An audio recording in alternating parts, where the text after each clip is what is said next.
ওসমান গনি বলেছিলেন, শুনে নাও, আখিরাতের যে তিনটি মঞ্জিল, প্রথম মঞ্জিলের নাম হচ্ছে কবর।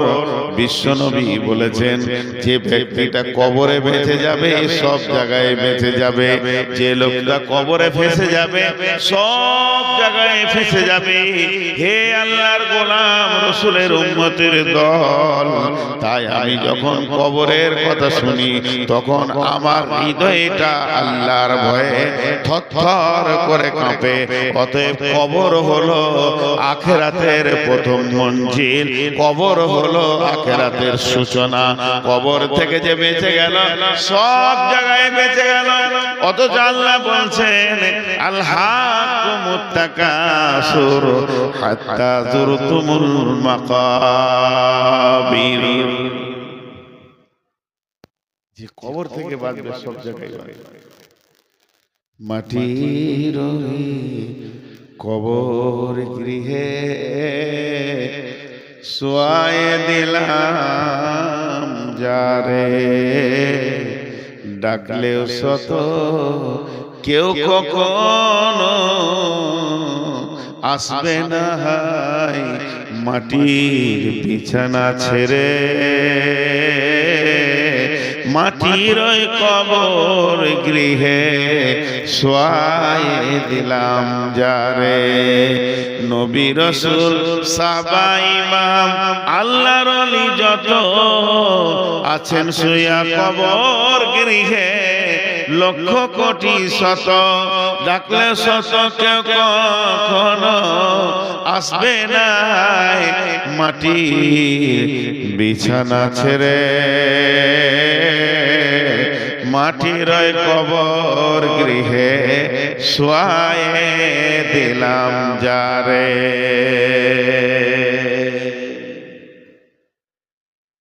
ভাইরা আমার, বিশ্বনবী একটা কথা বলেছেন, মানিস্তাতা ইলাইহি সাবিলা।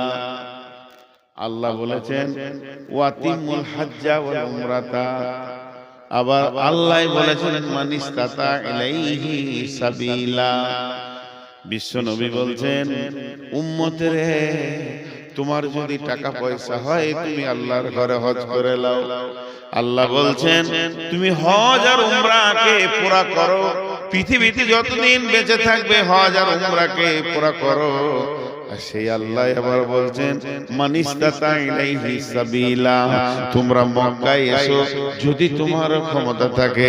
এখন আমি আপনাদেরকে বলছি, ভাই টাকা আছে হজ করেন, টাকা আছে উমরা করেন। টাকা যদি নাই, হজ আর উমরা করার তো কোনো দরকারই নেই। তুমি গরিব, তোমাকে কষ্ট করে হজে যেতে হবে, এ ব্যাপারে তোমার জন্য ফরজ নয়। তবে শুনেন, যদি টাকা পয়সা না থাকে, আমি একটা জায়গা বেড়াতে যেতে বলবো।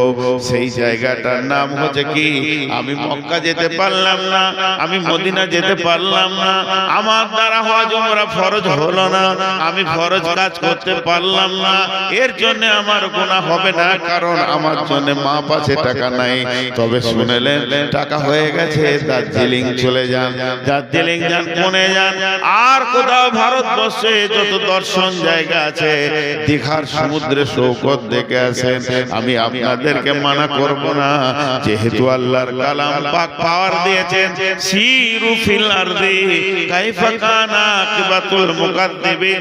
জমিনের উপরে সফর করো, জমিনকে তয় করো, জমিনের ভিতরে বিচরণ করো, দেখবে কে কেমন অবস্থায় আছে। যারা পৃথিবীতে আল্লাহকে মিথ্যা বলেছিল তাদের অবস্থান দেখবে। সেই আল্লাহ বলছেন, হে আমার গোলামের দল, সিরু ফিল আরদ, জমিনকে তুমি ভ্রমণ করো, তোমার জ্ঞান বাড়বে। কিন্তু আমি একটা কথা বলছি বন্ধুরে, সবগুলোকে সমন্বয়ে রেখে আমি একটা কথা বলছি, যদি আপনি একটু সময় পান, কাজে আছে কাজ করেন, বাজারে কাজ আছে কাজ করেন, মাঠে কাজ আছে কাজ করেন, ঘরে কাজ আছে কাজ করেন। যদি একটু সময় পান, ক্লান্ত লাগলে বসতে মন গেলে মসজিদে বসবেন। আর যদি একটু বেড়াতে মন যায়, পৃথিবীর কোথাও যেন না, একটা জায়গা যেতে বলবো, ও জায়গাটার নাম হলো গোরস্থান। গোরস্থানে গিয়ে কিছুক্ষণ দাঁড়ান, দেখবেন কবরগুলো কি অবস্থায়, লাখ লাখ মানুষ নিরালিয়া নিঝুম পড়ে আছে। যারা বড় বড় মাস্তান নীরবে শুয়ে আছে, কত মার্ডার করলো, কতজনকে দুনিয়া ছাড়িয়ে দিল, সে মাস্তানও চুপ করে শুয়ে আছে। নবীজির কবরে যান, বিশ্ব নবীকেও কবর মাফ করেননি, শুইয়ে দিয়েছেন। অতএব কবর আস্তানায় গেলে জীবিত ব্যক্তির বেশি লাভ হয়। একটা জায়গায় লেখা আছে গোরস্থানে, হে জীবিত ব্যক্তি, মানে হাই রোডের পাশে বিরাট বড় গোরস্থান। কে যে লিখেছে, লাইনে লেখা আছে, হে পথিক, হে পথিক, তুমি চলার পথে আমাদের জন্য দোয়া করে যাও। হে পথিক, আজ তুমি যেখানে আছো, কাল আমি ওখানে ছিলাম। আবার 3 নম্বর লাইনে লিখেছে, হে পথিক, আজ আমি যেখানে আছি, কাল তুমি সেইখানেই আসবে। অতএব কবরকে স্মরণ করো, কবরকে স্মরণ করো। কবরের পাশে গিয়ে দাঁড়াও, তোমার মনে পড়বে আখিরাতকে, দুনিয়াকে ঘৃণা লাগবে। কত কোটি প্রতি মাসে, কত কোটি প্রতি কত মাস্তান মাটির উপরে শুয়ে নীরব হয়ে গেছে। জি, আজকে আল্লাহ রাসূল বলছেন, একটা জানাজা করো, 1 কিরাত নেকি পাবে। কিরাত কি? 1 উহুদ পাহাড়। জানাজাটা পড়ে তুমি যদি পালিয়ে যাও, 1 উহুদ পাহাড় নেকি পাবে। আর জানাজাটা পড়ার পর দাফনের কাজ চলছে, ওখানে লোকটাকে গোরস্থানে ভরা হচ্ছে, আর আপনি চুপ করে দাঁড়িয়ে দাঁড়িয়ে শেষ পর্যন্ত কাজটা কমপ্লিট করে গেলে 2 উহুদ পাহাড় নেকি পাবে। আমার একটা জিনিস এখানে প্রশ্ন হচ্ছে, আপনাদের মনে হচ্ছে কিনা, এই জানকীনগরের একজন মারা গেছেন হাজী সাহেব, তার জানাজায় লোক হয়েছে 2000। তো যদি আল্লাহ রাসূল বলতো লোক যত বেশি হবে ওই মাইয়াতের তত নেকি বেশি হবে, একটা লোক পিছু 1 উহুদ পাহাড় করে মাইয়াতকে নেকি দেয়া হবে, তাহলে তো আমার বাপের জানাজায় আমি ট্রাক ভাড়া করে, বাস ভাড়া করে বাইরের লোক নিয়ে আসতাম, যে যত লোক বেশি হবে মাইয়াত তত নেকি পাবে। না, যে আসবে, আল্লাহ নবী বলছেন, তুমি শুনতে পেয়েছো ইত্তেবাউল জানাইজা, তোমার কেউ হোক আর না হোক, মনিরামপুরে আবুল খায়ের মারা গেছে, চলে যাও, তুমি যে জানাজাটা পড়োগা, তুমি 1 উহুদ পাহাড় নেকি পেলে। জীবিতকে লোক দিছে কেন গো? জীবিতকে লোক দিছে কেন? আপনাদের ঝাড়খণ্ডে কি আছে জানি না, আমাদের পশ্চিমবঙ্গে আছে, যারা স্কুলে পড়ে বাচ্চাদেরকে দুপুরে মিল খাওয়াচ্ছে, মিড ডে মিল কেন সরকার খাওয়াচ্ছে? এই জন্য যে ছেলেগুলো আসবে খাওয়ার লোভে আর হয়ে যাবে শিক্ষিত। তা আমি বলতে পারবো ভারতবর্ষে মূর্খ নাই, সবাই নাম সই করতে পারে। মূর্খ ভারতে নাই, শিক্ষিত করার উদ্দেশ্য, আর এর উদ্দেশ্য আমি খেতে যাব। তো এখানে এত লোক দেয়া হলো কেন? এবার চলেন জানাজার দোয়াটা। আল্লাহুম্মা গফির লিহাইয়িনা ওয়া মাইতিনা ওয়া শাহিদিনা ওয়া গায়বিনা ওয়া সাগীরিনা ওয়া কাবীরিনা ওয়া যাকারিনা ওয়া উনসানা। আল্লাহুম্মা মান হিয়াইতাহু মিন্না ফাহি আলাল ইসলাম ومن توفيته منا فتوفه على الإيمان اللهم لا تحرمنا أجره ولا تفتنا بعده। টোটাল কতগুলো দোয়া করলেন? ইমাম সাহেব কটা দোয়া করলেন আপনারা গুনেন। আরেকবার বলছি, এক দুই করে গুনবেন। আল্লাহুম্মা গফিরলি হাইয়িনা ওয়া মাইতিনা ওয়া সাহিদিনা ওয়া গাইবিনা ওয়া সাগীরিনা ওয়া কাবীরিনা ওয়া যাকারিনা ওয়া উনসানা। আল্লাহুম্মা মান আহইয়াতাহু মিন্না ফাহিয়া আলাল ইসলাম ওয়া মান তাওয়াফাইতাহু মিন্না ফাতাওয়াফাহু আলাল ঈমান। আল্লাহুম্মা লা তাহরিমনা আজরাহু ওয়া লা তাফতিননা বা'দাহু। 12টা দোয়া চাওয়া হলো, 12 বার দোয়া চাওয়া হলো, একবার দুবার নয়, 12 বার দোয়া চাওয়া হলো।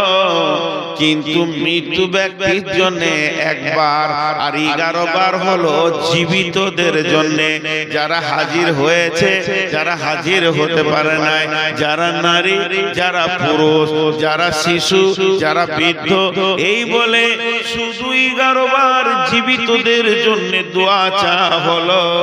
আর যার জানাজায় গেলাম, যে লোকটা খাটে শুয়ে আছে, যাকে সামনে করে জানাজা হচ্ছে, ওর জন্য খালি একবার চাওয়া হলো। হিসাবটা বুঝেন। মাইকে মাইকে এলান করা যাবে কি যাবে না, এই নিয়ে ফতোয়া চলছে, আমি ফতোয়া দিচ্ছি না।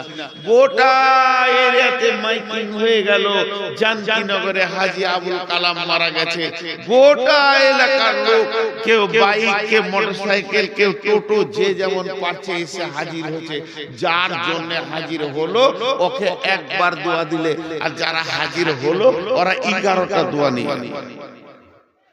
কেন এত লাভ? কেন শুধু দোয়া নিয়ে গেল না, 2 উহুদ পাহাড় নেকি নিয়ে গেল, এটাও যোগ হলো। এত দিলেন কেন? দেওয়ার শুধু একটাই কারণ। এবার কারণটা বলবো, বুঝেলেন? কারণটা হচ্ছে, হে পৃথিবীর মানুষ, তোমরা মৃত্যু ব্যক্তিকে দেখতে যাও। হে পৃথিবীর মানুষ, তোমরা মৃত্যু ব্যক্তিকে দেখার লেগে ভিড় করো।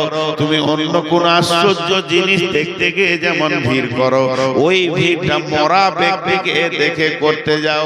লাভ কি হবে? লাভ কি হবে?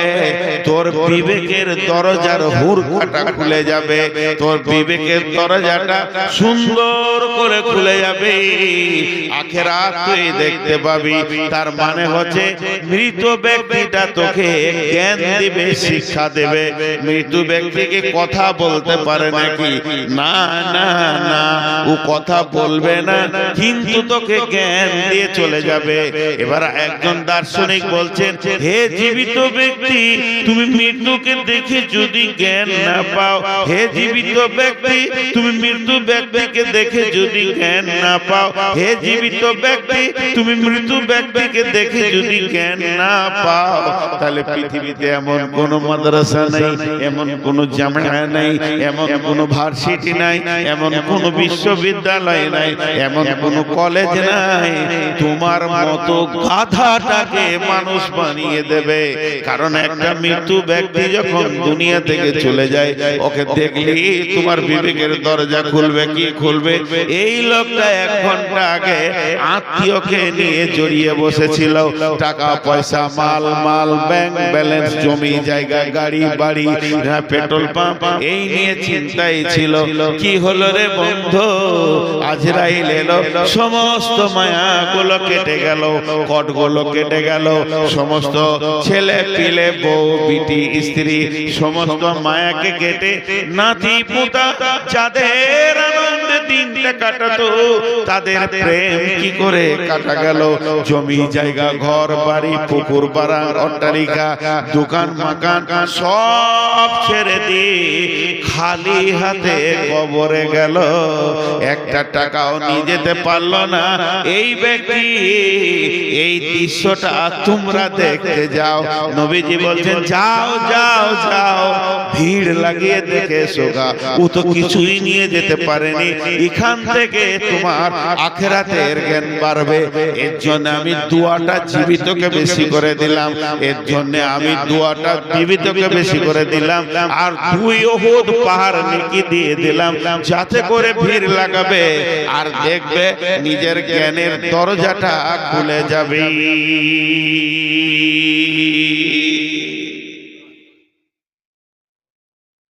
কি ভেবেছিলি তুই এতদিন? কোন নিশায় ছিলি? ইয়া আইয়ুহাল ইনসান মা গাররাকা বিরাব্বিকাল কারীম আল্লাযী খালাকাকা ফাসাওয়াকা ফাআদালাকা ফি আইয়ি সূরাতিন মা শাআ রাক্কাবাক কাল্লা বাল তুকাযযিবুনা বিদ্দীন ওয়া ইন্না আলাইকুম লাহাফিযীন কিরামান কাতিবিন ইয়ালামুনা মা তাফআলুন।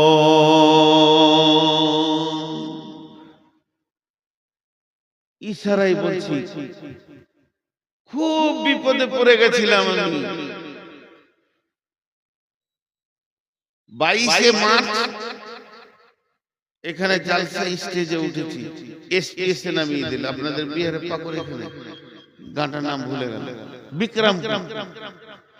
এই বিক্রম পাকুর পার হয়ে 22 মার্চ আমার মনে আছে, ওরা তাড়াহুড়ো করে আমাকে এশার আজানের পরে পরে দিয়ে দিল নামাজ পড়ে। খানিকটা তো শুনি, পুলিশ চলে এলো পাকুর থেকে। পুলিশ আমাকে কিছু বলেনি, কমিটির 3 জনকে নিয়ে ওই কোনে একটা আমের গাছে নিচে ফসফস করছে। শেষকালে যে সভাপতি ছিল ওকেও ডাকলো, সভাপতি আমার কানে বলছে ছেড়ে দে। 10 মিনিট বলা হয় নাই, ছেড়ে দে। কেন? সেই দিন লকডাউন ঘোষণা। আমি গাড়ি ছেড়ে বেরিয়ে গেলাম যে কাল থেকে আর গাড়ি চালাতে দেবেন নাকি ঠিক নেই। সেই যে লকডাউন শুরু হলো, বিরাট চাপে পড়ে গেলাম। 2খানা মসজিদের কাজ চলছে, 34 লক্ষ টাকা ঋণ। শুনবেন, এটা আমি উদাহরণ দিচ্ছি, উদাহরণ, এটা মিসাল দিচ্ছি। আমার দিন রাত সমান হয়ে গেল। হার্ডওয়্যারের দোকানে রডে সিমেন্টে চারিদিকে ঋণ, আমার ঋণ লয়, মসজিদের ঋণ। তো দোকানদারদের আল্লাহ ভালো করে, ওরাও বুঝে নিয়েছে যে লকডাউন চলছে। একদিকে তো কিছুই হচ্ছে না, আমার নিজের ইনকামের লাইনটাও বন্ধ। আমারটা চললে আমার দিয়ে চালিয়ে নিতাম, পরে ব্যবস্থা করতাম। তখন গোপনে গোপনে কিছু গ্রামে কালেকশন করতে করতে 6 লাখ টাকা কালেকশন করেছি। রাতে যেতাম গাড়িলে, দিনে গোপনে গোপনে কালেকশন করতাম। তার মধ্যে জান কিনে করে এসছে 6 লাখ 6.5 লাখ কালেকশন করে, আর আমার দম আগাচ্ছে না, আর পারছি না, ভয়ও লাগছে, বেরোতে পারছি না। বহুত দূর একটা গ্রাম গেলাম, নাম বলবো না। এক মহিলা, মেয়ে মানুষ, বয়স অনেক বেশি, 65-67 বয়স। আমাকে বলছে, বাবা তোমার চেহারা কেমন লাগছে গো? বললাম কি আর বলবো মামি, মামি বলি, আমার ডায়াবেটিস সুগার বেড়ে গেছে। কি হলো? আমার আল্লাহ ভালো করুক, ওর জন্য আমি রাতেও দোয়া করি। 30 লক্ষ টাকা আমাকে একদম ক্যাশ ব্যাংকে লয়, পাঠিয়ে দেবো, এরকম এনে সামনে ঢেড়ি লাগিয়ে দিলে 30 লক্ষ।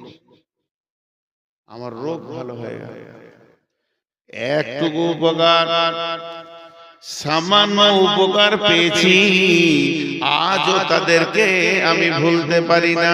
ওই কঠিন দিনে যারা আমাকে 10 টাকা 1 টাকা দিয়েছে, তাদেরকে ভুলতে পারি না। আল্লাহ বলছে, শুনেলে পৃথিবীতে তোর যে উপকার করে তুই ভুলতে পারিস না। ইয়া আইয়ুহাল ইনসানু মা গাররাকা বিরাব্বিকাল কারীম। তাহলে আমার উপকারটা একবার তুই ভাব, তোর মাথার মগজ থেকে পা পর্যন্ত পর্যন্ত আমি কয়েক কোটি টাকার মাল দিয়ে রেখেছি, তাহলে কি আমি আল্লাহ তোর উপকার করিনি? এ মুসলমান, ও মানুষ, তোমাদের কি হয়েছে? তুমি সবাইকে মনে রেখেছো যে উপকার করেছে তাকে তুমি দেখা করো, রাস্তা দিয়ে দেখা না করে তুমি যেতে পারো না। হে মানুষ, তুমি যে উপকার করেছো তার বাড়ি তুমি যাও, তাকে তোমার বাড়ি নিয়ে আসো, তার সঙ্গে কেমন সম্পর্ক রেখেছো? তাহলে আমি আল্লাহ কি কিছু করিনি? আমার ঘরটা কেন তুমি ছেড়ে দিয়েছো বলো? মা গাররাকা বিরব্বিকাল কারীম, রব্বিকাল কারীম, মেহেরবান আল্লাহ এত কিছু করলো, সেই মেহেরবান আল্লাহকে কেমন করে তুমি ভুলে আছো বলো? আল্লাযী খালাকাকা ফাসাওয়াকা ফাআদালাক ফি আই সূরাতিন মা শাআ রাক্কাবাক, যে আল্লাহ তোমাকে বানালো, সুন্দর করে বানালো, যেখানে যেটা প্রয়োজন সেটা দিল, বাহ্যিক চেহারাটাও সুন্দর তিনি করলেন। ফাআদালাক ফি আই সূরাতিন মা শাআ রাক্কাবাক, কাল্লা বাল তুকাযযিবুনা বিদ্দীন, তোর জবানে এত ক্ষমতা কি করে হলো তুই কিয়ামতের দিনকে মিথ্যা বলিস? আল্লাহ বাল